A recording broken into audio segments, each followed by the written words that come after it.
so understated when it comes to yourself, but I know that you're a terrific athlete, and you're still. I've talked with some good friends who have skied with you recently, and they marvel at your skills down the slopes and what a terrific athlete you are. And you push yourself. So this Philly, New Jersey kind of background, I love.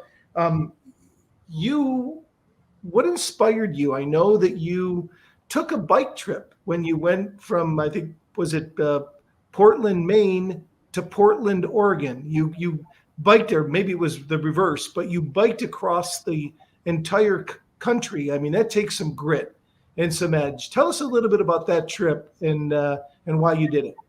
You know, when I graduated from Notre Dame, I went into the seminary, and I had a sense of calling on my heart, but I really didn't know where this road was going to lead. But underneath that was a deep thirst for adventure, and I realized that I really hadn't seen a lot of the country, and I love nature.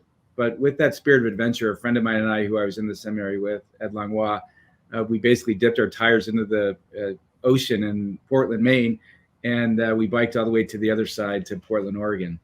And I've often considered that trip a microcosm of really the journey of life.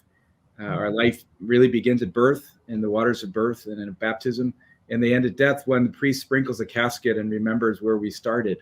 And in between that, there's all kinds of terrain. And we did. We had people who welcomed us, who drove us off the road. We had people who showed us tremendous hospitality and people who threw stuff at us. But we saw mountains and deserts. We traversed kind of droughts as well as snowstorms. And I've often gone back to different experiences we've had and have seen that as a way of understanding the different terrain we encounter on the journey of life. So that spirit of adventure, I think, has always been part of me, whether it be skiing or whether it be biking. But I get tired when I think about that trip right now, but it was a tremendous adventure.